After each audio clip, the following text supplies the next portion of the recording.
I'll never forget the day my bank account hit negative $237.49. It was a great Tuesday in February, and I had just swiped my debit card for a $6 coffee I didn't need. Declined. I checked my account and saw the glaring red numbers. That moment hit like a punch to the gut.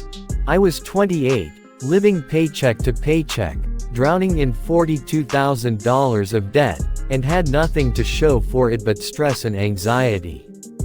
That was the turning point. Until then, I thought I was doing okay. Rent was paid, I had a job, and I wasn't living on the street. But the truth was harder to face. I was financially illiterate, emotionally spending, and in complete denial about my money problems. That night, I sat at my kitchen table and opened up every bill, credit card statement, and bank notification I had ignored for months. I was terrified, but I promised myself one thing: I would no longer be a victim of my finances. Here's how I went from overdraft to ownership, and how you can, too. Step 1. Face the numbers. The first step was facing reality. I listed everything I owed: student loans, car loan, 2 credit cards, and a personal loan I borrowed from my cousin. Awkward. Then I listed my monthly income and expenses. Seeing it on paper was shocking. I was spending nearly $400 a month on dining out and $200 on subscriptions I didn't even use. I realized I wasn't broke, I was just careless. Step 2. Build a bare-bones budget. I created a simple zero-based budget. Every dollar had a purpose. I slashed unnecessary spending and cut my expenses to the bone. No eating out. Cancelled streaming services. Paused vacations. I called my phone and insurance providers to negotiate lower rates.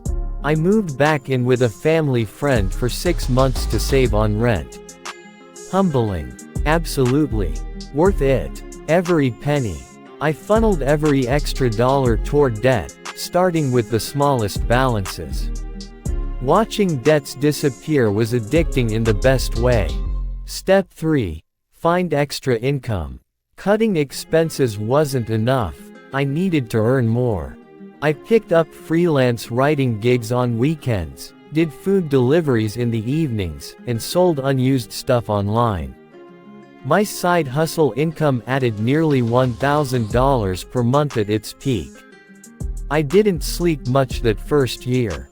But every sacrifice had a name: freedom. Step 4. Build a mini emergency fund. Before attacking my bigger debts, I saved a $1,000 emergency fund. It wasn't much, but it kept me from sliding back into credit card debt when my car needed new tires or when my laptop crashed. That small cushion gave me peace of mind and momentum. Step 5.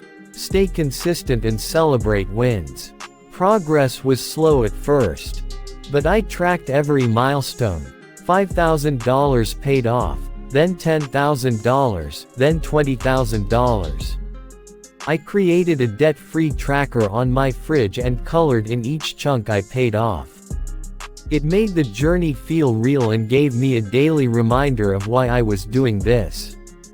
I allowed small, budgeted rewards when I hit big goals: a movie night, a new pair of running shoes, or a day trip to the mountains. These kept me motivated. The turning point: 18 months later.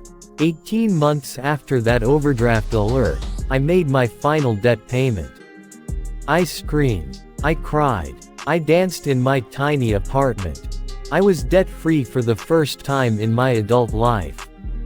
Since then, I've built a fully funded emergency fund, started investing, and even bought a used car in cash. I've learned to value experiences over things, and peace over possessions. I still budget every month, not because I have to, but because I want to tell my money where to go. The takeaway: You don't need to be rich to take control of your finances, you just need to be ready. Ready to change. Ready to be uncomfortable. Ready to choose long-term peace over short-term pleasure. You can be broke today and building wealth tomorrow. You are one decision away from a completely different life. I was, too.